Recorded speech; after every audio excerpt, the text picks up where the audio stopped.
Hi, one of the Oscar contenders that I recently watched was Ammonite, the film based on the life of Mary Anning, the geologist and paleontologist who almost all but invented the science in the early 19th century, and her relationship with her friend and fellow paleontologist Charlotte Murchison. The film's directed by Francis Lee, who also wrote the screenplay.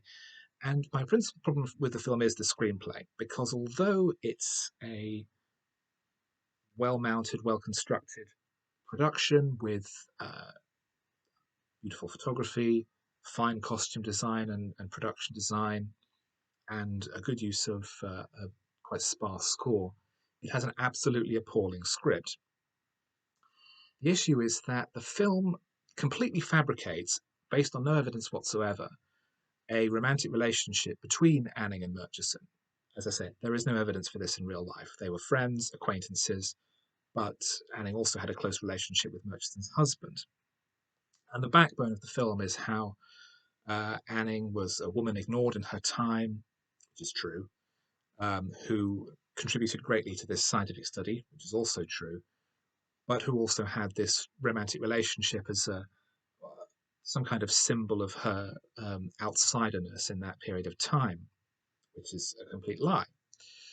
The film ignores various other elements about Anning's life, such as her deeply devoted Christianity, which is pretty much ignored apart from a single line of dialogue that mentions that she hasn't been in church much recently, which is related to nothing. It suggests that she's had a past relationship with another local noblewoman. Again, no evidence of that. And it focuses on this completely made up part of her life.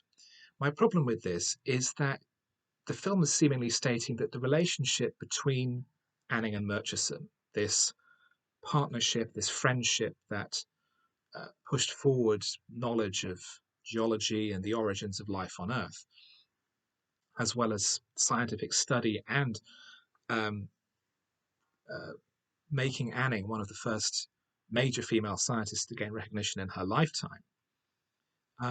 All of that is pushed aside in favor of a made up storyline, as if to say, this isn't interesting enough. The facts of her life are not sufficiently interesting um, to make a film out of. We have to create this fictitious relationship in order to make the film worthwhile, which I think is extremely insulting to Anning and Murchison's life and work and legacy. I found it an extremely insulting film, regardless of the quality of the production. That it seemingly just decides that the lives that they had aren't worth examining um, is, I think, the most profound insult. Um, Kate Winslet and Saoirse Ronan play the two lead roles, and although the performances in and of themselves are acceptable, there's very little chemistry between the two of them.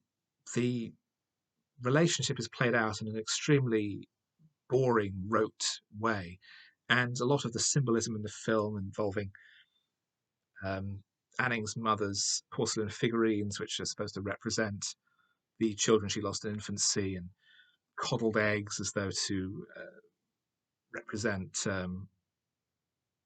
her inability to conform. It's extremely obvious and clumsy and sloppy and lazy, and this is really the work of an amateur. I really struggle to think of anything about the movie that I was impressed by. Again, the technical credits are all as one would expect, but the film should be justified by its artistic content and not by how good the stitching is or the quality of the photography. Good though it is, just because it's nice to look at doesn't mean it has any actual value. So I'm sorry to say, particularly if the cinematographer has not been able to decide whether or not it's a worthwhile project to take. Um, it's one of the worst scripts I've seen this year, probably one of the worst films I've seen this year because of its profound dishonesty and the insulting attitude that Francis Lee has towards his subjects. He has justified adding the romantic element of the film as saying, well, there's no evidence that it didn't happen, which is something a 9-year-old says. Um, so you could either make a film about the truth of their relationship, allowing a little leeway for fictionalization and storytelling. That this was about two women who were close friends, colleagues, who together pushed forward the boundaries of knowledge and the place of women in the scientific sphere. Or you can make a total farrago of fantasy that smears the legacy of both of them. And Lee has decided that the best course is to do the latter. And I think his best course is not to make another film, because I can't imagine it being a worthwhile endeavour either.